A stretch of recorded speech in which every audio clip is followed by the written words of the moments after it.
Just four code दोस्तों आ गया हूँ आप लोग के लिए और अमेजिंग पार्ट लेके। रिएक्ट प्लस रिडक्स डेवलपमेंट यानी कि react plus Redux project for beginners. ये जो प्लेलिस्ट हमने बनाया था इसी वाले प्लेलिस्ट में वीडियो जाएगा।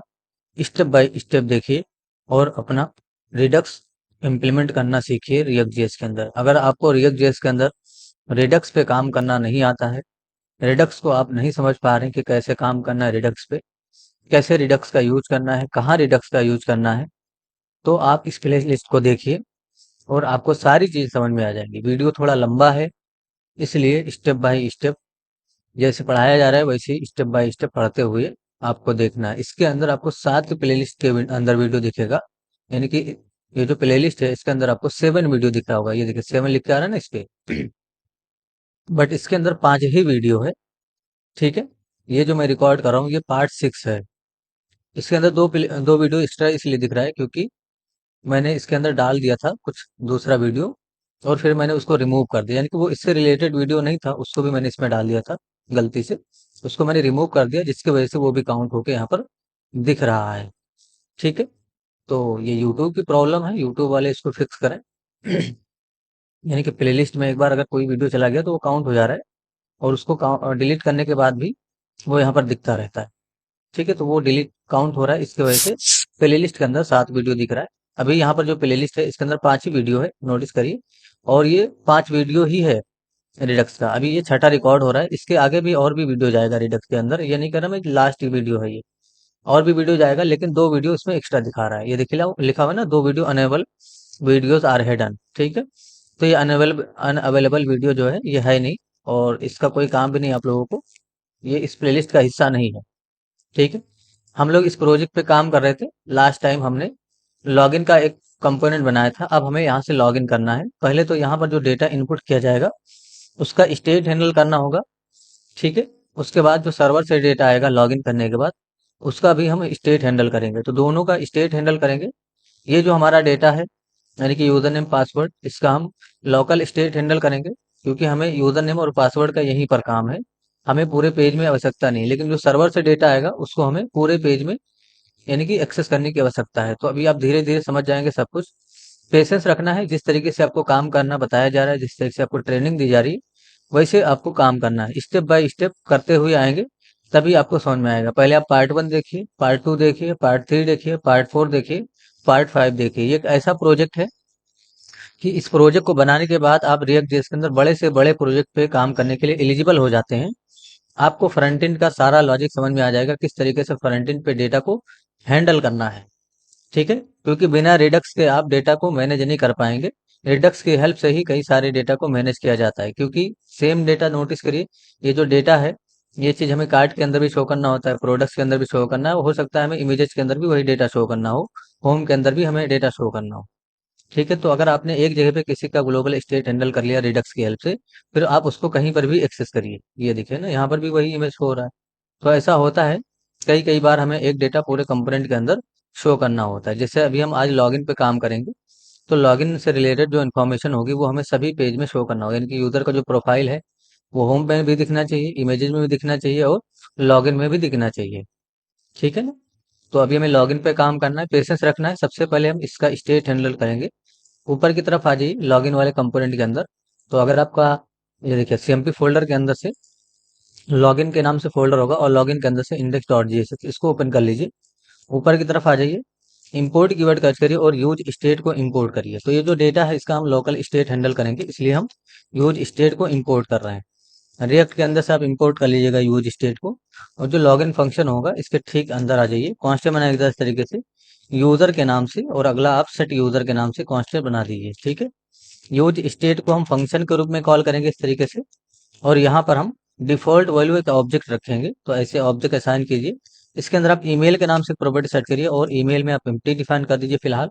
कॉमा से सेपरेट करेंगे, पासवर्ड के नाम से प्रॉपर्टी सेट करेंगे और पासवर्ड में भी हम अभी फिलहाल एम्प्टी डिफाइन कर देंगे। तो ऐसे एम्प्टी डिफाइन कर दिए। ठीक है, अगर आप डिफॉल्ट वैल्यू कुछ रखना चाहते हो तो यहाँ पर आप लिख दीजिए। मैंने लिख दिया just@gmail.com और यहाँ पर मैं लिख देता हूँ पासवर्ड में 12345। ठीक है, अब ये जो ईमेल और पासवर्ड है उसको मुझे इनपुट फील्ड में लगाना है। तो नीचे की तरफ इनपुट फील्ड होगा आपके पास दो, उसमें आ जाइए।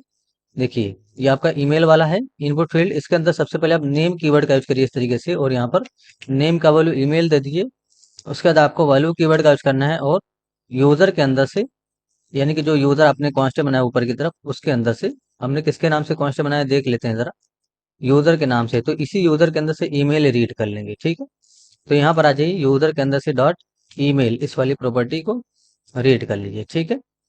ये हो जाएगा। उसके बाद आपको इसके हमें इसका स्टेट हैंडल करना है। जैसे जैसे इनपुट करेंगे वैसे वैसे हमें डेटा भी चाहिए होगा, इसलिए ऑन चेंज इवेंट को डिफाइन करेंगे, और यहाँ पर हम हैंडल इनपुट इसके नाम से एक फंक्शन कॉल कर लेंगे। तो ऐसे हैंडल इनपुट के नाम से एक फंक्शन कॉल कर लीजिए। यही तीनों लाइन कॉपी कर लीजिए कंट्रोल सी करके, और पासवर्ड वाले में भी आपको डिफाइन कर देना। तो ये पासवर्ड वाला है, रिक्वायर्ड के ठीक नीचे इन तीनों को डिफाइन करिए। यहाँ पर नेम कीवर्ड का वैल्यू आपको पासवर्ड कर देना है, और यूजर के अंदर से आपको पासवर्ड को रीड कर लेना है, ठीक है। हैंडल इनपुट एक फंक्शन होगा जिसका डिफिनीशन हम करेंगे, तो इसके ऊपर आ जाइए और हैंडल इनपुट का डिफिनीशन करिए। जरा मैं आपको सारी चीजें समझाता हूँ। मैंने एक कांस्टेंट बनाया जरा तरीके से, हैंडल इनपुट के नाम से इवेंट को रिसीव कर लीजिएगा इस तरीके से, और कॉल बैक फंक्शन को ऐसे डिफाइन करके अभी छोड़ दीजिए। पहले हम समझ लेते हैं कि अभी तक हमने क्या किया, ठीक है। तो प्रोजेक्ट को ओपन करिए जो आपने कंपाइल कर रखा है। नोटिस करिए हमने जो इनपुट फील्ड के अंदर वैल्यू कीवर्ड का यूज किया है, तो उसमें ये डेटा कैसे दिख रहा है। ये डेटा इसलिए दिख रहा है क्योंकि आपने इसको रीड किया, ठीक है। अगर हम यहाँ पर एम्प्टी कर दें, तो इनपुट फील्ड के वैल्यू में जो हमने डेटा रीड किया था ईमेल और पासवर्ड, वो अब एम्प्टी हो जाएगा। जैसे हमने यहाँ पर यूजर के अंदर से ईमेल रीड किया था ना, तो वो ईमेल आ रहा था जो अपने डिफॉल्ट रखा था। इसी तरीके से यूजर के अंदर से हमने पासवर्ड रीड किया था, तो वो पासवर्ड आ रहा था जो अपने डिफॉल्ट यहाँ पर पासवर्ड रखा था, ठीक है। अभी नोटिस करिए आपको नहीं दिखेगा। तो हमें जैसे जैसे इनपुट करेंगे वैसे वैसे डेटा चाहिए, इसलिए हमने क्या किया है, यहाँ पर ऑन चेंज इवेंट को डिफाइन किया और हैंडल इनपुट के नाम से एक फंक्शन कॉल किया है, ठीक है। और यहाँ पर भी हमने ऑन चेंज इवेंट को डिफाइन किया और सेम फंक्शन को हमने यहाँ पर भी कॉल किया है। नेम कीवर्ड हमने इसलिए लगाया है ताकि हम पहचान सकें कि, यानी कि हमें किसमें डेटा अपडेट करना है ये हम पकड़ सकें।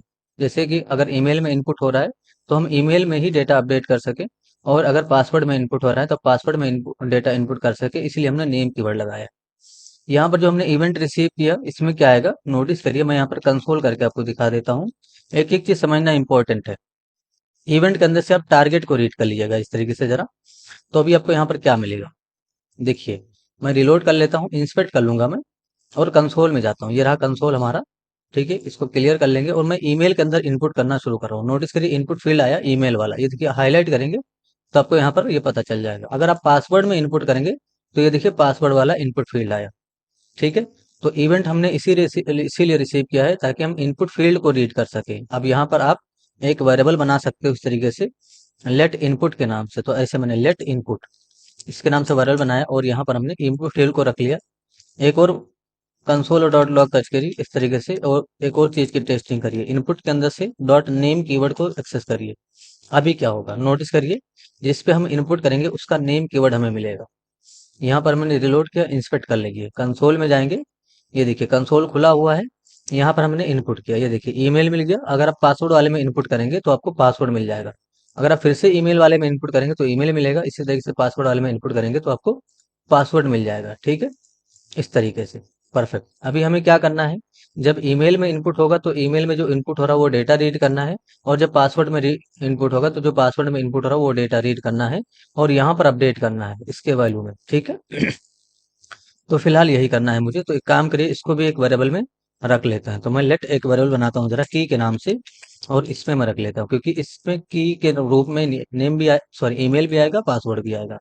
अब मुझे क्या करना है, सेट यूजर की हेल्प से इसको अपडेट करना है। तो ऐसे सेट यूजर को आप फंक्शन के रूप में कॉल करिएगा इस तरीके से, और यहाँ पर आप डेटा अपडेट करने की कोशिश करिए। तो डेटा अपडेट करेंगे हम सेट यूजर की हेल्प से, ठीक है। तो आप इसके अंदर जेसन को डिफाइन करिए इस तरीके से, और स्प्रेड ऑपरेटर के साथ पहले तो आप यूजर को लिख दीजिए इस तरीके से, ठीक है। इसका मतलब क्या हुआ, अगर इसमें जैसे अभी अगर आपने ये चीज लगाया, इसका मतलब जैसे जैसे हम इनपुट करेंगे वो डेटा इसमें स्टोर यानी कि रुका रहेगा। अगर आपने स्प्रेड ऑपरेटर के साथ यूजर को नहीं लिखा तो जैसे जैसे आप इनपुट करेंगे डेटा आपका लॉस हो जाएगा, ठीक है। यानी कि डेटा को रोकने के लिए जैसे इनपुट किया जा रहा है वैसे वैसे डेटा यहाँ पर रुका रहे, इसलिए हमने यहाँ पर यूजर के यानी कि स्प्रेड ऑपरेटर के साथ यूजर को डिफाइन किया। आप कॉमा से सेपरेट करिए और एरे का सिंबल दीजिए, की को डिफाइन कर देंगे, और इस की का वैल्यू क्या हो जाएगा, इस की का वैल्यू हो जाएगा इनपुट डॉट वैल्यू। तो इनपुट डॉट वैल्यू ऐसे रीड कर लीजिए। की में क्या आएगा, ईमेल आएगा, उसके बाद पासवर्ड आएगा। अगर आप ईमेल में इनपुट करेंगे तो यहाँ पर ईमेल आएगा। अगर आप पासवर्ड में इनपुट करेंगे तो पासवर्ड आएगा। और इनपुट डॉट वैल्यू, इसका मतलब अगर ईमेल में आप इनपुट करें तो ईमेल फील्ड का वैल्यू मिलेगा। इसी तरीके से अगर आप पासवर्ड में इनपुट करें तो पासवर्ड वाले फील्ड का वैल्यू मिलेगा। ठीक है, और ये कहाँ अपडेट होगा? यहाँ पर ईमेल में जब इनपुट करेंगे तो यहाँ पर डेटा अपडेट होगा, पासवर्ड में इनपुट करेंगे तो यहाँ पर डेटा अपडेट होगा। इसी लाइन को दूसरे तरीके से भी लिखा जाता है, इस तरीके से सेट यूजर को ऐसे फंक्शन को में कॉल करते हैं। इसके अंदर हम कॉल बैक फंक्शन का डिफिनेशन करते हैं से और ओल्ड डेटा को रिसीव करते हैं। ठीक है, यानी कि हमने एरो फंक्शन का डिफिनेशन किया, ओल्ड डेटा हमने रिसीव किया, ऐसे रिटर्न कीवर्ड का यूज करते हैं और स्प्रेड ऑपरेटर के साथ हम ओल्ड डेटा को डिफाइन करते हैं। तो ये भी एक तरीका है। और अगला हम ऐसे की के नाम से प्रॉपर्टी सेट करते हैं, और यानी कि की को हम एरे के रूप में लिखते हैं एरे के अंदर, ताकि यहाँ पर अलग अलग प्रॉपर्टी है, क्योंकि जो हमारा प्रॉपर्टी नेम है वो एक कांस्टेंट है। ठीक है, तो इस कांस्टेंट को हम एरे के अंदर रखेंगे और इसका वैल्यू हम क्या बना देंगे? Input dot value. इस तरीके से तो वही चीज होगा। यानी कि आपने इस तरीके से लिखा तो ये शॉर्ट हैंड तरीका है लिखने का, और ये थोड़ा लॉन्ग हैंड तरीका है, यानी कि ये कोड थोड़ा बड़ा है। तो ये चीज और ये चीज दोनों चीज सेम है। आपने शायद हमसे पढ़ा होगा तो इस पे काम किया होगा पहले, है ना? अभी हमने इस तरीका आपको बताया, तो यही वाला तरीका यूज करिए, ज्यादा अच्छा होगा। अगर आपको ये तरीका नहीं समझ में आ रहा है तो ये नीचे वाला तरीका यूज कर लीजिए। कुछ समझने की आवश्यकता नहीं है, वही चीज लिखा गया है जो यहाँ पर लिखा हुआ है। ठीक है, थोड़ा सा ऑब्जर्व करने की कोशिश करिए इन चीजों को। मैंने हटा दिया। ठीक है, अभी हमें स्टेज की टेस्टिंग करना है कि उसमें डेटा अपडेट हो रहा है कि नहीं। तो ये जो H1 है ना, इसके ठीक नीचे आ जाओ। लेबल टेक को स्टार्ट कर लो इस तरीके से। मैंने लेबल टेक को स्टार्ट कर लिया, क्लोज कर लेंगे, और इसके अंदर आपको टेम्पलेट लिटिल जेसन का यूज करना है। डॉट स्टिंगिफाई इस तरीके से डिफाइन करना है, क्योंकि एक ऑब्जेक्ट हमें प्रिंट करना है और यूजर को इसमें डिफाइन कर देना है। ठीक है, तो जेसन डॉट स्टिंगिफाई जरूर करेंगे, क्योंकि वो एक ऑब्जेक्ट है। अगर आपको ऑब्जेक्ट को पेज में प्रिंट करना है तो स्ट्रिंग में कन्वर्ट करना होगा। तो मैंने स्ट्रिंग में कन्वर्ट करके उसको पेज में प्रिंट कर दिया। कहाँ पर प्रिंट किया? लेबल में, H1 के नीचे। तो अभी यहाँ पर ये दिखेगा, नोटिस करिए, ईमेल दिख रहा है, पासवर्ड दिख रहा है। अभी मैं अगर ईमेल में इनपुट करूंगा तो ये देखिए ईमेल में अपडेट हुआ। अगर मैं पासवर्ड में इनपुट करूंगा तो पासवर्ड में अपडेट होगा। अगर मैं पासवर्ड में मिटाऊंगा तो पासवर्ड में मिटेगा। अगर यहाँ पर मैं मिटाऊंगा तो यहाँ पर मिटेगा ये। ठीक है, तो अभी हमें डेटा मिल चुका है, यानी कि हमने डेटा का स्टेट हैंडल कर लिया। अब ये डेटा मिल चुका है, जैसे जैसे इनपुट करेंगे, ये जो ऑब्जेक्ट है हमारा, यानी कि ये जो ऑब्जेक्ट है यूजर वाला, यूजर में अभी यही आपका जेसन ऑब्जेक्ट है। ईमेल और पासवर्ड इसके अंदर प्रॉपर्टी है। तो ईमेल में अगर आप इनपुट करेंगे तो यहाँ पर डेटा अपडेट होगा, पासवर्ड में इनपुट करेंगे तो यहाँ पर डेटा अपडेट होगा। इसका लाइव एग्जांपल हमने यहाँ पर देखा। तो इस लाइन को आप कमेंट कर दीजिए या तो हटा दीजिए, क्योंकि हमें इसको प्रिंट करने की आवश्यकता नहीं है, हमने देख लिया उस चीज को। ठीक है, परफेक्ट। इस तरीके से आपको काम करना है। तो जैसे जैसे हम इनपुट करेंगे वैसे वैसे डेटा हमें मिलता रहेगा, यूजर जो हमारा ऑब्जेक्ट है उसके अंदर चला जाएगा। जरा इस पे कंडीशन लगा देते हैं। अभी यहाँ पर कंडीशन तो लगा हुआ है कि अगर हम फॉर्म, अच्छा इसमें रिक्वायर्ड नहीं लगा हुआ है, देखिए रिक्वायर्ड एक में तो लगा हुआ है, दूसरे में भी, हाँ ठीक है लगा हुआ है रिक्वायर्ड। तो एक काम करिए जरा, ये जो मैं चाहता हूँ कि जब इसमें इनपुट हो जाए तभी मैं यहाँ पर चेक कर सकूँ, यानी कि पहले से मैं इसको डिसेबल रखना चाहता हूँ। तो नीचे की तरफ आ जाओ, जो चेक वाला आपका है इसके अंदर, ये रहा इनपुट फील्ड। पहले तो इसको अरेंज कर लेते हैं इस तरीके से हम। मैंने अरेंज कर लिया इस तरीके से। इसके अंदर आपको डिसेबल्ड के नाम से प्रॉपर्टी सेट करना है इस तरीके से। और डिसेबल्ड में आपको पहले तो आप करली ब्रैकेट को असाइन करिए, यानी कि टेम्पलेट लिटिल डिफाइन करेंगे और एक ब्रैकेट को देंगे। ऐसे ब्रैकेट दीजिए। इसके अंदर हमें कंडीशन चेक करना है, तो यूजर के अंदर से, यानी कि जो यूजर है उसके अंदर से ईमेल और डॉट लेंथ, इसका लेंथ चेक कर लीजिए। इसके साथ साथ हमें एक और कंडीशन चेक करना है, इसलिए एंड ऑपरेटर। और यूजर के अंदर से, यानी कि जो यूजर हमारा कांस्टेंट है, ऑब्जेक्ट है, उसके अंदर से dot password, user dot password dot length, दोनों का लेंथ चेक कर लेंगे। ऐसे चेक करिए क्या जीरो के बराबर है। अगर जीरो के बराबर है तो बाय डिफॉल्ट यह क्या करेगा? ट्रू रिटर्न कर देगा। यानी कि अगर आपने कुछ भी इनपुट नहीं किया होगा तो यहाँ पर क्या आ जाएगा? ट्रू आ जाएगा ऐसे। और यहाँ पर ट्रू आ गया तो वो चेकबॉक्स आपका डिसेबल हो जाएगा। लेकिन अगर आपने कुछ भी इनपुट कर दिया तो यहाँ पर फॉल्स आ जाएगा, और डिसेबल हमका यानी कि फॉल्स हो जाएगा। ठीक है, तो दोनों ही कंडीशन जब फुलफिल करेंगे तभी ट्रू फॉल्स होगा। देखिए मैंने रिलोड किया, अभी बाय डिफॉल्ट ये, अभी देखिए क्लिक नहीं हो रहा है इस पे, यानी कि ये डिसेबल है, क्योंकि आपने इनपुट नहीं किया। अभी मैंने यहाँ पर इनपुट कर दिया, अभी भी क्लिक नहीं होगा जब तक आप पासवर्ड में इनपुट नहीं कर देंगे। अभी मैंने पासवर्ड में इनपुट किया, अभी ये क्लिक होगा इस पे। ठीक है, इस तरीके से। तो अभी हमने इसको भी हैंडल कर लिया। अब हमें क्या करना है, यानी कि लॉगिन पे काम करना है। यानी कि ये जो डेटा है इसको सर्वर पे भेजना है और लॉगिन करना है।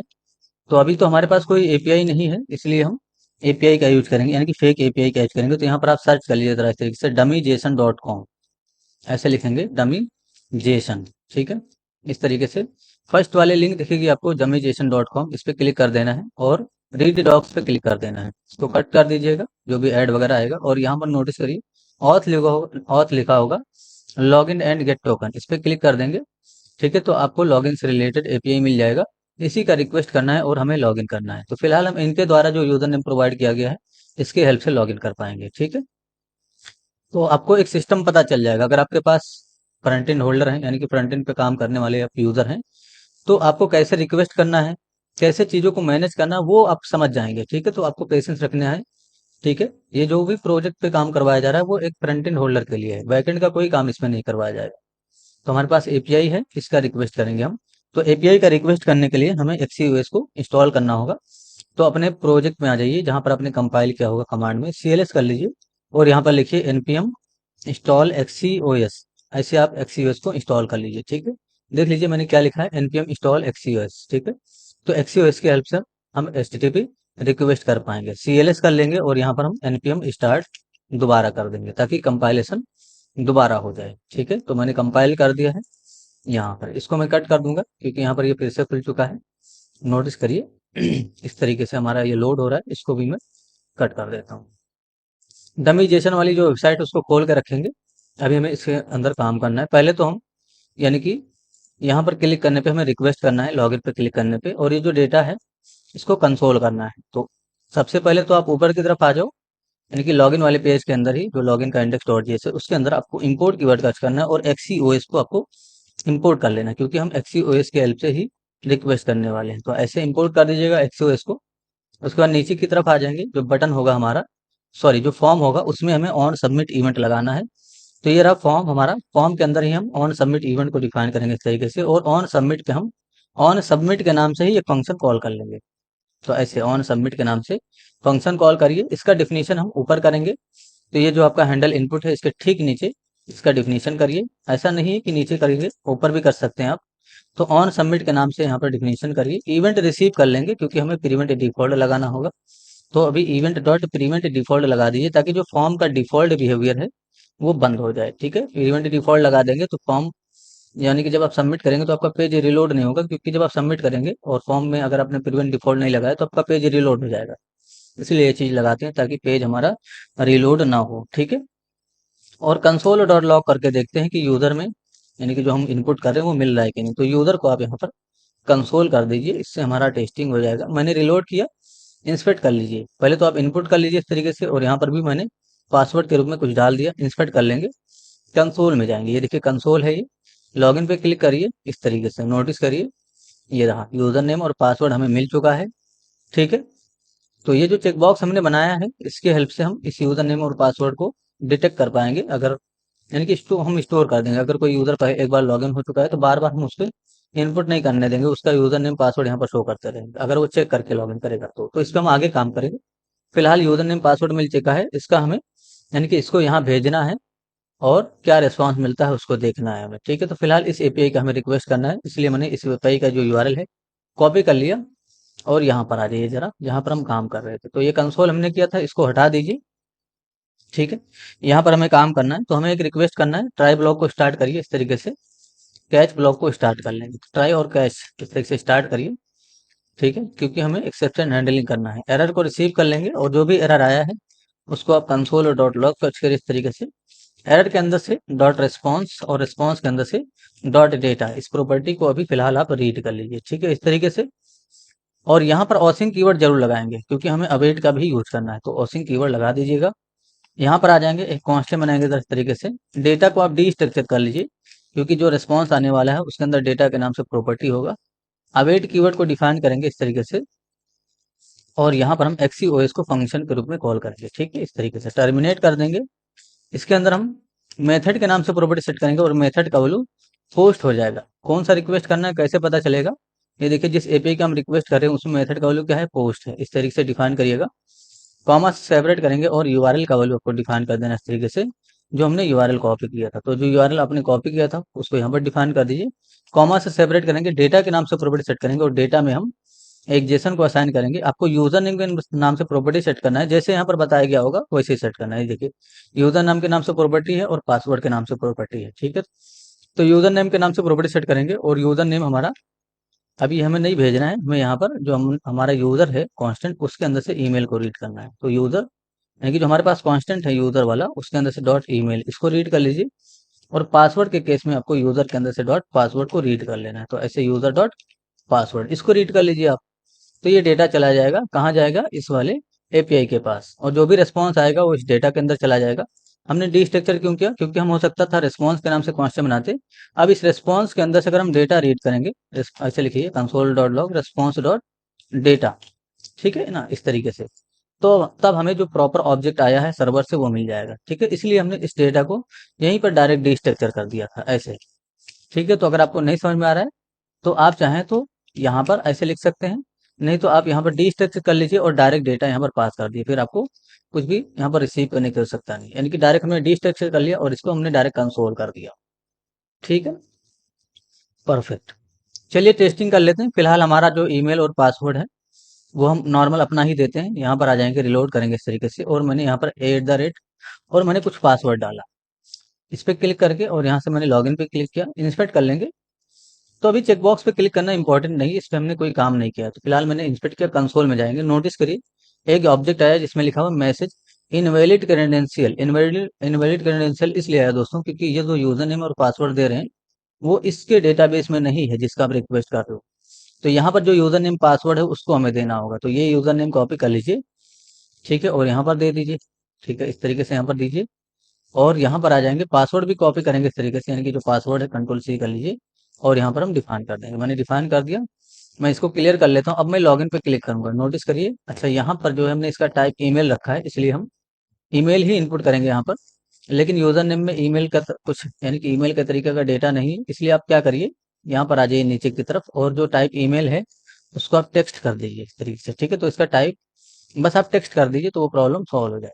ठीक है, यहाँ पर आ जाएंगे फिर से, और नोटिस करिए मैं लॉगिन पे क्लिक करता हूँ, इस बार ऑब्जेक्ट आ जाएगा, यानी कि लॉगिन हो गया, इससे रिलेटेड हमें इन्फॉर्मेशन मिल चुका है। ठीक है, तो अगर हम पेज रिलोड कर दें, अभी देखिए नोटिस करिए मैंने पेज रिलोड किया तो अभी डेटा चला गया और ये इन्फॉर्मेशन भी चला गया। बार बार आपको यहाँ से कॉपी करना पड़ेगा, इसलिए एक काम करिए, इसको कॉपी करिए, और जो आपका यूजर वाला कांस्टेंट है, यानी कि ये जो हमारा कांस्टेंट है यूजर वाला, इसके अंदर ईमेल के नाम से प्रॉपर्टी इसके वैल्यू में असाइन कर दी इस चीज को, और जो पासवर्ड है उसको कॉपी करिए और यहाँ पर आपको असाइन कर देना है। ठीक है, इससे क्या होगा कि अब आपको रिलोड करने पे भी, यानी कि यहाँ पर जो इनपुट है वो नहीं जाएगा।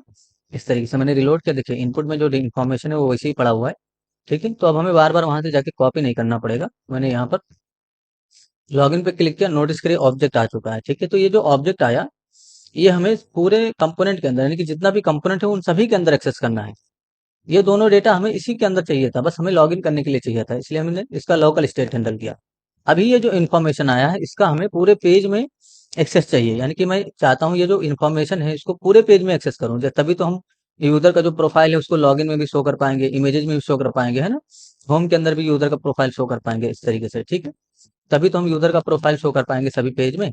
अगर हम इस डेटा का ग्लोबल स्टेट हैंडल नहीं करेंगे जो अभी आ रहा है लॉगिन करने के बाद, तो हम कैसे यूजर का इन्फॉर्मेशन पूरे पेज में शो कर पाएंगे। ये देखिए मैंने लॉगिन किया, इन्फॉर्मेशन आया, अब इसका हमें ग्लोबल स्टेट हैंडल करना होगा। तो ग्लोबल स्टेट हैंडल करने के लिए हम क्या करेंगे, रिडक्स का हेल्प लेंगे, तभी तो हम ग्लोबल स्टेट हैंडल कर पाएंगे। तो हमें क्या करना है, अभी एक नया फाइल बनाना है। तो यहाँ पर जो आपका रिडक्स वाला फोल्डर होगा इसके अंदर आ जाइए, स्लाइसेस के नाम से फोल्डर होगा, इसके अंदर आपको ऑथ डॉट स्लाइस इसके नाम से और dot JS extension code define कर देंगे, auth dot slice dot JS. इसके अंदर आइए, आपको सिंटेक्स पता होना चाहिए कि किस तरीके से स्लाइस क्रिएट करते हैं। तो क्रिएट करने के लिए हम क्रिएट स्लाइस इसके नाम से जो है फंक्शन है इसको इंपोर्ट करते हैं रिडक्स जीएस टूल किट के अंदर से। उसके बाद हम एक कॉन्स्टेंट बनाते हैं जरा इस तरीके से, जिसके नाम से हमारा फाइल है उसी के नाम से हम कॉन्स्टेंट बनाते हैं। तो और स्लाइस के नाम से हमने कॉन्स्टेंट बनाया, और क्रिएट स्लाइस को हम ऐसे फंक्शन के रूप में कॉल करते हैं। ये सिंटेक्स आपको पता होना चाहिए। इसके अंदर ऑब्जेक्ट असाइन करते हैं, क्योंकि इससे पहले भी हमने स्लाइस क्रिएट किया था, ये देखिए इमेज के लिए। तो इसी सिंटेक्स पे हम कुछ काम कर रहे हैं।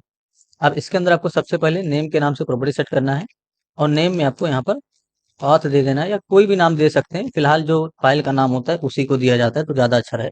तो मैंने ऑथ दे दिया, या आप ऑथ स्लाइस भी दे सकते हो। ठीक है, कॉमा से सेपरेट करेंगे, इनिशियल स्टेट सेट करेंगे। तो इनिशियल स्टेट इससे पहले हमने यहाँ पर जब हमने इमेज बनाया था तो एक एरे सेट किया था, लेकिन यहाँ पर क्या सेट करेंगे, यहाँ पर हम एक एरे नहीं सेट करेंगे।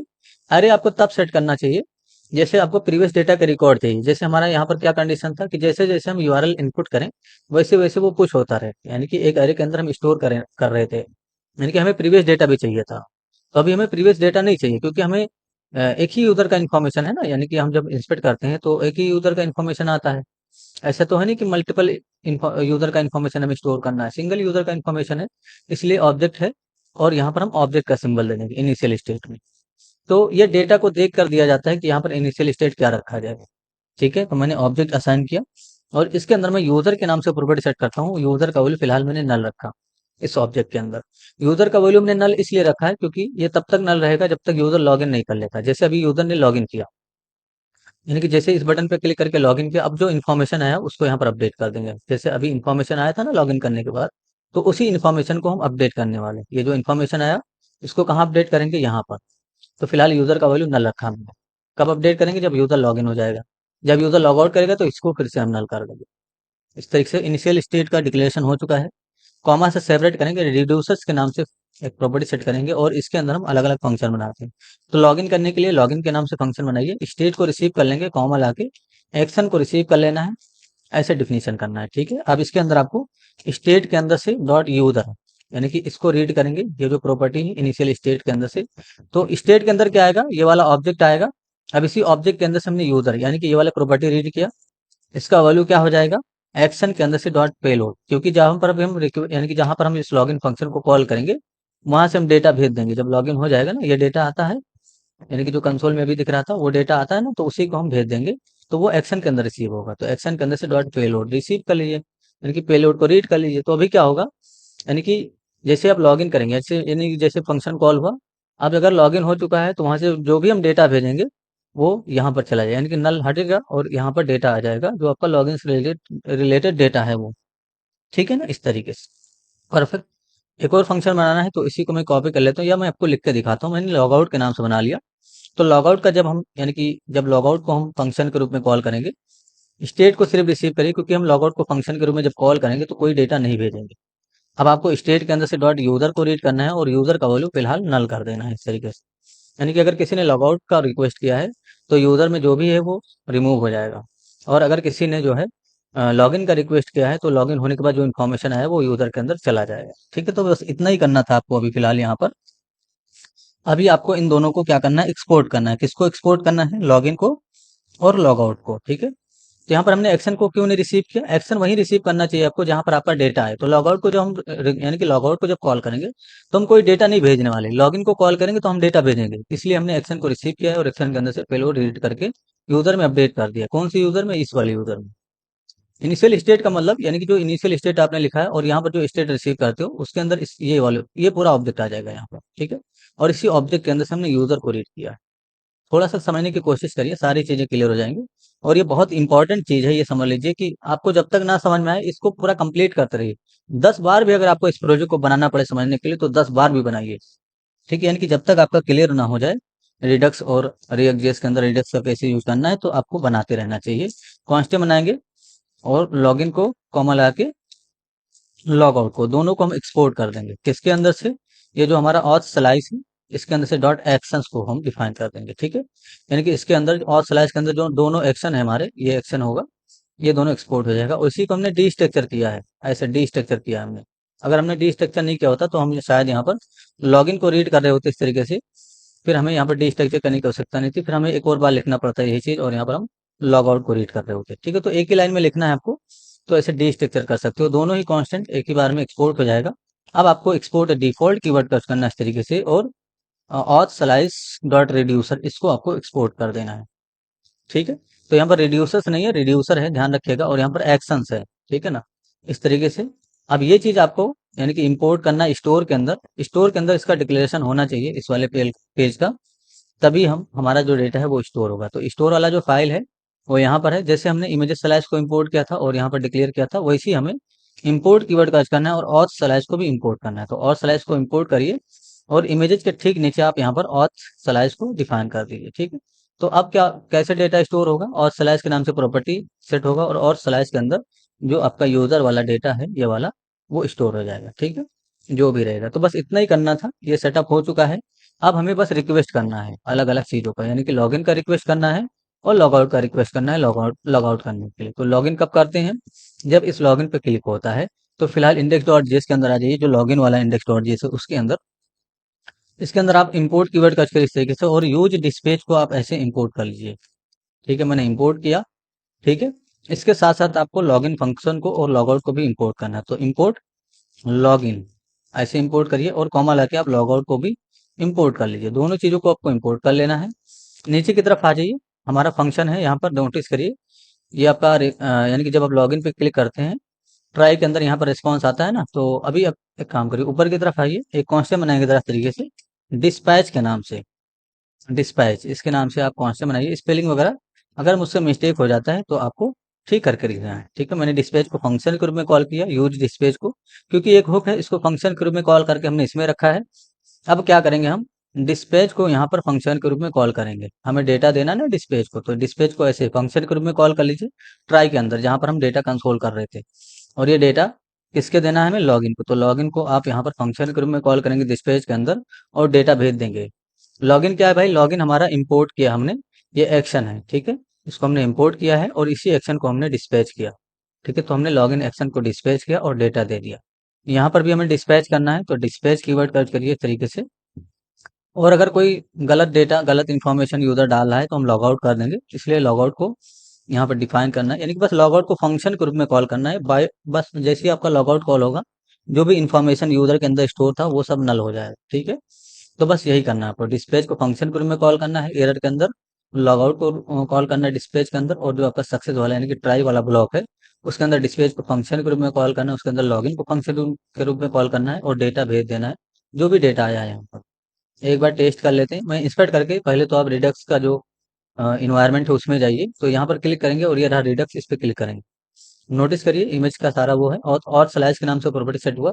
इसके अंदर देखिए यूजर है, अभी इसका वैल्यू क्या है, नल है, ठीक है। यूजर का वैल्यू नल है। अभी मैं लॉगिन पे क्लिक करता हूँ, नोटिस करिए यूजर के अंदर डेटा आ जाएगा, ये देखिए, है ना, इस तरह से डेटा आ गया ना यूजर के अंदर। अगर आप यहाँ पर कुछ इन्फॉर्मेशन गलत करते हो, मैंने पासवर्ड गलत करके लॉगिन पे क्लिक किया, फिर से यूजर का वैल्यू नल हो जाएगा। अगर आप यहाँ पर पासवर्ड सही करके लॉगिन करेंगे तो देखिए अब ये डेटा आ चुका है। अब इस डेटा को आप किसी भी पेज में एक्सेस कर सकते हो, यानी कि पूरे एप्लीकेशन के अंदर किसी भी पेज में ये जो डेटा है वो एक्सेस किया जा सकता है, ठीक है। तो हमने एक्शन वगैरह डिस्पैच करके देख लिया। अब वो डेटा हमारा पूरे एप्लीकेशन के अंदर एक्सेसिबल है। तो मैं चाहता हूँ जैसे ही यूजर लॉगिन करे, यानी कि अगर हमने इस पे लॉगिन पे क्लिक कर दिया, तो ये जो लॉगिन वाला हमारा पेज है ये गायब हो जाना चाहिए, यानी कि राउट भी हमारा गायब हो जाना चाहिए लॉगिन वाला, ठीक है। यानी कि ये हमें नहीं दिखाना है, अगर यूजर लॉगिन हो चुका है तो ये नहीं दिखाना है, उसके जगह पे हमें प्रोफाइल दिखाना है यूजर का, ठीक है। तो सबसे पहले हमें लेआउट के अंदर जाना होगा, क्योंकि ये जो लॉगिन वाला बटन है वो लेआउट के अंदर है। तो इन सब चीज़ों को कट कर दीजिए, ऐसे मैंने कट कर दिया, यहाँ पर भी कट कर दूंगा। और यहाँ पर आ जाइए कंपोनेंट फोल्डर के अंदर से लेआउट, ये देखिए नीचे की तरफ आपके पास एक मेनू है, इसके अंदर ये लॉगिन वाला है और इसके लिए लूप चलता है मेनू के लिए यहाँ पर, और यहीं पर वो आपका लॉगिन वाला बटन दिखता है। तो हमें कंडीशनली चेक करना होगा कि यूजर लॉगिन है कि नहीं। तो ऊपर की तरफ आ जाइए, हमारा डेटा जो है हम रीड करने के लिए क्या करेंगे, अगर आपने उसका ग्लोबल स्टेट हैंडल कर रखा है रिडक्स की हेल्प से, तो यूज सेलेक्टर की हेल्प से हम डेटा रीड कर पाएंगे। तो ऐसे यूज सेलेक्टर को फंक्शन को, यानी कि यूज सेलेक्टर को हम इंपोर्ट कर लेंगे, किसके अंदर से इंपोर्ट करेंगे, रिएक्ट हाइफन रिडक्स, इसके अंदर से हम यूज सेलेक्टर को इंपोर्ट कर लेंगे, ठीक है। और नीचे की तरफ आ जाइए, एक कांस्टेंट मैनेजर इस तरीके से रेस्पॉन्स के नाम से, और यहाँ पर हम यूज सेलेक्टर को फंक्शन के रूप में कॉल करेंगे, रेस्पॉन्स को रिसीव करेंगे, इस पर आपने पहले भी काम किया है, और इसी रेस्पॉन्स को हम रिटर्न करते हैं। टर्मिनेट करेंगे कंसोल और डॉट लॉग का करिए इस तरीके से, और रिस्पॉन्स को आप यहाँ पर डिफाइन कर लीजिए, तो मैंने डिफाइन कर दिया। यहाँ पर आ जाएंगे, रिलोड किया मैंने, इंस्पेक्ट कर लेंगे, कंसोल में जाएंगे, ये देखिए कंसोल में, ये देखिए, है ना, मिल गया हमें डेटा इस तरीके से। यानी कि अगर हम ऑथ स्लैश को रीड करें तब जाके हमें डेटा मिलेगा, तो इस ऑथ स्लैश को आप डायरेक्ट रीड कर लीजिए, यानी कि जो ऑथ स्लैश अगर हम इसको रीड करेंगे तब जाके हमें यूजर वाला ऑब्जेक्ट मिलेगा, ठीक है। तो एक काम करिए, यहाँ पर आप ऑथ के नाम से प्रॉपर्टी बना दीजिए इस तरीके से, और यहाँ पर आप रेस्पॉन्स करने से डॉट ऑथ स्लैश इसको रीड कर लीजिए, ठीक है। और यहाँ पर आप ऑथ को प्रिंट कर लीजिए इस तरीके से। तो नोटिस करिए अभी क्या होगा, अब जो आएगा डायरेक्ट एक ऑब्जेक्ट आएगा ऑथ के अंदर, मैंने रिलोड किया, नोटिस किया, मैंने रिलोड किया, इंस्पेक्ट कर लूंगा और अभी जाके देखूंगा तो एक ऑब्जेक्ट आया। अब इस ऑब्जेक्ट के अंदर से डायरेक्ट हम यूजर को रीड कर सकते हैं, ठीक है। यूजर के अंदर से अगर आप ईमेल रीड करेंगे तो ईमेल मिल जाएगा, first name, last name, gender, images, है ना, इमेज भी हमें मिल जाएगा, इससे टोकन भी है, यूजर नेम भी है, ठीक है, परफेक्ट। तो अभी हमें इस पे काम करना है। तो फिलहाल हमें डेटा मिल चुका है, ये जो ऑथ है इसके अंदर डेटा है। नीचे की तरफ आ जाओ, यहाँ पर देखिए ये जो आपका करली ब्रैकेट था जिसके अंदर आपने लूप चलाया था और एल को आपने डिक्लेयर किया था, ठीक है ना, यानी कि हमारा एल वगैरह डिक्लेयर हो रहा था। तो ये जो एल है इसको कट कर लीजिए और यहाँ पर आप फ्रेगमेंट को स्टार्ट करिए। इस फ्रेगमेंट के अंदर आपको टेम्पलेट लिटल को स्टार्ट करना है। अब इसी टेम्पलेट लिटल के अंदर हम कंडीशनली डिटेक्ट करने वाले हैं। तो एक ब्रैकेट दीजिए, इसके अंदर आपको ऑथ चेक करना है, ऑथ डॉट यूजर। ऐसे चेक करिए, क्या ऑथ डॉट यूजर में कोई डेटा है? ऐसे मैंने चेक किया, क्या डेटा है? एंड ऑपरेटर का सिंबल दीजिए और आइटम का वैल्यू चेक करिए, क्या आइटम का वैल्यू, आइटम डॉट टू, इस प्रॉपर्टी का वैल्यू चेक करेंगे। आइटम क्या है? आइटम आपका ये वाला ऑब्जेक्ट इसके अंदर आता है। इसके अंदर टू हमने रीड किया, टू में क्या आता है? टू के अंदर ये जो आपका लॉगिन है, इमेज है, ये फॉरवर्ड स्लैश है, ये लॉगिन है, यही सब आता है, ठीक है ना। तो हमने टू को चेक किया और मैं मैच करूंगा यहाँ पर, किससे मैच कर लूंगा मैं? Equal to, is not equal to, मैंने ऐसे इज नॉट इक्वल टू और डबल इक्वल टू लगाइएगा लॉगिन। क्या लॉगिन के बराबर नहीं है? अगर इसके अंदर डेटा है, ठीक है, और ये लॉगिन के बराबर नहीं है, यानी कि अगर डेटा है, मैंने क्या चेक किया? ऑथ डॉट यूजर, इसका मतलब क्या डेटा है और ये लॉगिन के बराबर नहीं है। अगर ये लॉगिन के बराबर नहीं है तो हम क्या करने वाले हैं, यहाँ पर एंड का सिंबल दीजिए इस तरीके से, और जो आपका जो आपने कट किया था उसको डिफाइन कर दीजिए। तो अगर यूजर लॉगिन होगा, यानी कि सपोज करो अगर यूजर लॉगिन होगा, तो ये, यानी कि अगर ये लॉगिन के बराबर नहीं है, वही वाला दिखेगा यहाँ पर, जिससे लॉगिन के बराबर कौन नहीं है? होम पेज वाला नहीं है और इमेजेस वाला नहीं, तो दोनों दिखेगा। अगर यूजर लॉग आउट होगा तो लॉगिन वाला भी दिखेगा। यानी कि ये जो कोड है कब चलेगा? जब, यानी कि ये जो कंडीशन हमने लगाया, दोनों दो कंडीशन फुलफिल होना चाहिए। यानी कि एक तो ये होना चाहिए कि ऑथ डॉट यूजर, हमने चेक किया क्या यूजर में डेटा आया कोई, अगर यूजर में नल होगा, ठीक है। उसके बाद हमने एक और कंडीशन चेक किया, item dot two is not equal to login. अगर आइटम डॉट टू इसका वैल्यू लॉगिन के बराबर नहीं है, तभी ये कोड एग्जीक्यूट करेगा, ठीक है ना, इस तरीके से। तो इस चीज को ऑब्जर्व करने की कोशिश करिएगा, हमने चेक कर लिया है। तो अभी क्या होगा, अगर यूजर लॉगिन होगा तो ये देखिए लॉगिन वाला हमारा जो राउट वो नहीं दिख रहा है। अगर हम यूजर को लॉग आउट कर दे तो ये लॉगिन वाला राउट दिखेगा। लॉग आउट करने के लिए आप यहाँ पर कुछ गलत इन्फॉर्मेशन दे के लॉगिन कर सकते हो। तो मैंने लॉगिन पे क्लिक कर दिया, ये देखिए अभी हमने गलत इन्फॉर्मेशन दिया था, अभी लॉग आउट हो गया होगा, इसलिए यहाँ पर लॉगिन का ऑप्शन आ गया। अगर हम सही कर दें इस चीज को और यहाँ पर क्लिक करें तो देखिए अभी लॉगिन हो गया, इसलिए लॉगिन का इन्फॉर्मेशन यहाँ पर नहीं दिख रहा है, ठीक है। तो इस तरीके से आपको काम करना है। फिलहाल लॉगिन का इन्फॉर्मेशन नहीं दिख रहा है, उस जगह पे हमें क्या करना है, उसकी जगह पे हमें प्रोफाइल का ऑप्शन शो करना है, यानी कि हमें प्रोफाइल का ऑप्शन शो करना है उसके जगह पे। तो नीचे की तरफ आ जाइए, ये जो आपका यूएल होगा, यानी कि ये यूएल के अंदर सारा काम हुआ है, इसके ठीक नीचे आपको, यूएल के ठीक नीचे टेम्पलेट लिटल को स्टार्ट करना है और ऑथ के अंदर से, यानी कि जो ऑथ है उसके अंदर से डॉट यूजर को चेक करना है। क्या यूजर में कोई डेटा है? ऐसे हमें चेक, यानी कि ऑथ डॉट यूजर मैंने लिखा, क्या यूजर में कोई डेटा है?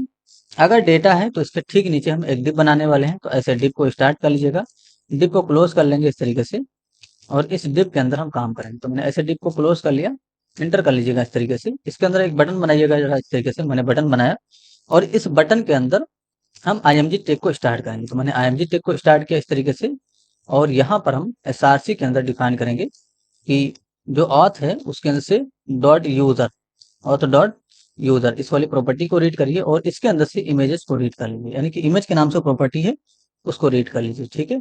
इंटर करके थोड़ा अरेंज कर लेता हूँ मैं, ऑल्ट के अंदर भी मैं डमी लिख देता हूँ या कुछ भी आप लिख सकते हो, मैंने ऐसे ही लिख दिया डमी, ठीक है। तो जरूरी नहीं डमी लिखा जाए, कुछ भी लिखा जा सकता है। और इसके अंदर आपको क्लास नेम सर्च करना है, W हाइफन फुल कर देना है और H हाइफन फुल कर देना है। इसका जो कंटेनर होगा उसमें हम हाइट और विड्थ देंगे।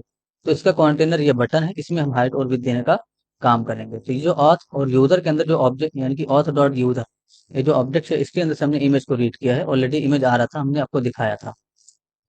क्लास नेम के बटन में W हाइफन 8 डिफाइन कर दीजिए और H हाइफन 8, यानी कि W हाइफन 8 और H हाइफन 8 का मतलब ये हो गया कि विद 8 पिक्सल, यानी कि ये जो है टेलीविजन का क्लास है। अब 8 के अकॉर्डिंग जो विद होना चाहिए और 8 के अकॉर्डिंग जो हाइट होना चाहिए वो आ जाएगा BG हाइफन ऑरेंज हाइफन 600, ये कलर दे दीजिए, ठीक। फिलहाल मैंने ये दे दिया और राउंडेड हाइफन फुल कर देंगे, तो ऐसे मैंने राउंडेड हाइफन फुल ये डिफाइन कर दिया, ठीक है।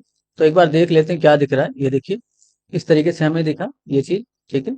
अब इसके नीचे हमें प्रोफाइल का ऑप्शन दिखना चाहिए। अगर यूजर लॉगिन है तो प्रोफाइल, यानी कि एक और टिप होना चाहिए, उसके अंदर यूजर का ईमेल और लॉगआउट का बटन दिखना चाहिए। तो ये जो इमेज है, बटन है, इसके ठीक नीचे, यानी कि जो बटन है जिसके अंदर हमने इमेज को शो किया है, इसके ठीक नीचे हम कुछ और चीजों को प्रेजेंट करने वाले हैं। तो फिलहाल उस बटन के नीचे आ जाइए और यहाँ पर आप एक काम करिए जरा। अच्छा, अगर आपका जो इमेज है वो इससे बाहर हो रहा होगा, यानी कि इमेज हमारा जो बॉक्स है बटन वाला उससे बाहर हो रहा होगा अगर, आपके केस में हो रहा होगा, मेरे में भी हो रहा है, आपको दिख नहीं रहा सही से। तो उस केस में आपको ओवरफ्लो हाइफन हिडन कर देना है, किसमें, बटन में। तो ये चीज जरूर लगाइएगा, ओवरफ्लो हिडन बटन में। तो आपका जो ओवरफ्लो कर रहा था इमेज, वो अब नहीं करेगा, ठीक है। आप में भी कर रहा होगा ये चीज, तो कर दीजिएगा। इस बटन के ठीक नीचे आ जाएंगे ऐसे, और यहाँ पर हम डिप बनाने का काम करेंगे। तो मैंने एक डिप बनाया, इस डिप के अंदर हम बटन बनाने का काम करेंगे, अलग अलग बटन हमें बनाना है। तो फिलहाल एक बटन बनाइए, उसमें आप लिख दीजिए इस तरीके से माई प्रोफाइल। तो मैंने ऐसे माई प्रोफाइल लिख दिया, कॉपी पेस्ट कर लेंगे। अगले वाले में मुझे यूजर का ईमेल शो करना है, इसलिए टेम्पलेट लिटिल, और यहाँ पर ऑथ के अंदर से डॉट यूजर, यानी कि ऑथ के अंदर से डॉट यूजर और डॉट ईमेल, इसको रीड कर लेंगे, ठीक है। इसी तरीके से आपको एक और बार कॉपी पेस्ट करना है, और यहाँ पर आपको लॉग आउट लिख देना है। तो ऐसे लॉग आउट लिख दीजिए, इस तरीके से मैंने लॉग आउट लिख दिया, परफेक्ट। नोटिस करिए जो बटन है वो हमें, यानी कि यहाँ पर इस तरीके से दिख रहा है, ये देखिए इस तरीके से दिख रहा है। अब हमें यहाँ पर कुछ बैकग्राउंड कलर वगैरह देना चाहिए, और फ्लेक्स वगैरह भी डिफाइन करिए, करना चाहिए। तो बीजी हाइफन वाइट डिफाइन कर दीजिए, और शेडो दे दीजिए हाइफन एल जी। तो मैंने शेडो एल जी डिफाइन कर दिया और बीजी वाइट डिफाइन कर दिया है। यहाँ पर आके टेस्ट करेंगे तो देखिए बैकग्राउंड कलर आ गया, शेडो भी आ जाएगा। और ये हमारा फ्लेक्स डायरेक्शन कॉलम होना चाहिए, इसलिए आपको फ्लेक्स पहले डिफाइन करना है इस तरीके से। उसके बाद हमें फ्लेक्स कॉलम डिफाइन करना है, तो फ्लेक्स हाइफन कॉलम ऐसे डिफाइन कर दो। नोटिस करिए ये ब्रेक होकर एक दूसरे के नीचे दिख जाएगा, ठीक है। इसका पोजीशन एब्सोल्यूट करेंगे, तो इसका जो पोजीशन है एब्सोल्यूट ऐसे डिफाइन कर दीजिए। तो पोजीशन एब्सोल्यूट कर देंगे तो ये फ्री हो जाएगा। अब ये इस कंटेनर से बाहर ना निकले, इसलिए इसका जो मेन कंटेनर होगा, जैसे ये डिव है, तो इसमें हमें क्या करना है, इसमें हमें रिलेटिव लगा देना चाहिए, ताकि, तो यहाँ पर आपको क्लास नेम कर करना और रिलेटिव ऐसे डिफाइन कर देना, ठीक है। नोटिस करिए मैंने डिफाइन कर दिया इस तरीके से, परफेक्ट। अब ये जो हमारा बटन है इसको डिजाइन करना है, तो बटन में जाइएगा, एक साथ सभी में जाता हूँ मैं इस तरीके से। क्लास नेम क्या कर लूंगा, जो मैं क्लासेस लगा रहा हूँ वही आप भी लगा दीजिए, पी एक्स हाइफन 4 ऐसे डिफाइन कर दीजिए, पी वाई हाइफन 2 ऐसे डिफाइन कर दीजिए। उसके बाद आपको इस पे होवर करने पे कुछ करना है, इसलिए होवर को यूज करेंगे इस तरीके से, और कॉलन का सिंबल देंगे, बीजी हाइफन इंडिगो हाइफन 600 या 500 दे दीजिए, मैंने 600 दे दिया। उसके बाद फिर से आपको होवर डिफाइन करना है, और टेक्स्ट हाइफन वाइट डिफाइन करना है इस तरीके से, ठीक है। होवर करने पे इस तरीके से आप डिफाइन कर दीजिए। तो ये क्लासेस आपको बटन के अंदर लगाना है, देख लीजिए मैंने रिलोड किया, ये देखिए इस तरीके से कर्सर ओवर करेंगे तो बटन पे हमारा हाईलाइट होगा। ये जो टेक्स्ट है वो लेफ्ट में होना चाहिए, तो सभी बटन के अंदर आपको टेक्स्ट हाइफन लेफ्ट डिफाइन कर देना है। तो जो भी टेक्स्ट है वो लेफ्ट से स्टार्ट होगा इस तरीके से, परफेक्ट। थोड़ा सा ये जो हमारा बॉक्स है वो ऊपर से थोड़ा मूव रहना चाहिए, यानी कि नीचे की तरफ दिखना चाहिए। तो उसके लिए हम बॉक्स में टॉप डिफाइन कर सकते हैं, जिसमें हमने एब्सोल्यूट डिफाइन किया था। तो एब्सोल्यूट लगाया था, इसमें आप टॉप हाइफन 16 ये वैल्यू दे दीजिए, तो थोड़ा सा ऊपर से ये नीचे दिखेगा, ये दिखे ना इस तरीके से, परफेक्ट। अब इस पर क्लिक करने पे कब ये खुलेगा कब बंद होगा, इस पे हम आगे काम करेंगे, फिलहाल इसको हम ऐसे ही रहने देते हैं। यानी कि इस पे क्लिक करने पे ये बंद होना चाहिए, ठीक है। फिलहाल लॉगआउट पे क्लिक करने का काम कर देते हैं। लॉगआउट पे क्लिक करने के बाद लॉगआउट हो जाना चाहिए, उसके लिए हमें कुछ नहीं करना है। ये लॉगआउट वाला बटन है आपका लास्ट वाला, इसमें आ जाएंगे। ऑन क्लिक इवेंट को डिफाइन करेंगे, एरो फंक्शन का डिफिनेशन करेंगे इस तरीके से, और डिस्पैच को हम यहाँ पर ऐसे फंक्शन के रूप में कॉल करेंगे, ऐसे आपको डिस्पैच ऐसे फंक्शन के रूप में कॉल करना है। लॉगआउट को इसके अंदर फंक्शन के रूप में कॉल कर देना, तो इतना कर दीजिएगा। अब आपको डिस्पैच का डिक्लेरेशन करना होगा ऊपर की तरफ, और लॉगआउट को इंपोर्ट करना होगा। तो ऊपर की तरफ आ जाइए, यहाँ पर आपने यूज सिलेक्टर को इंपोर्ट कर रखा है, कॉमा लगाइए, यूज, आप यूज डिस्पैच को भी इंपोर्ट कर लीजिए। इसके ठीक नीचे इंपोर्ट कीवर्ड का यूज करेंगे, और लॉगआउट को हम इंपोर्ट कर लेंगे ऐसे। लॉगआउट फ्रॉम कीवर्ड का यूज करेंगे इस तरीके से, दो फोल्डर से बाहर निकलेंगे, तब जाके हमें रिडक्स फोल्डर मिलेगा। इसके अंदर है हमारा स्लाइसेस, और स्लाइसेस के अंदर है हमारा ऑथ डॉट स्लाइसेस, इसको इंपोर्ट कर लेंगे। याद रहे ये चीज आपको कर्ली ब्रैकेट के अंदर इंपोर्ट करना है, नहीं तो एरर आ जाएगा, ठीक है।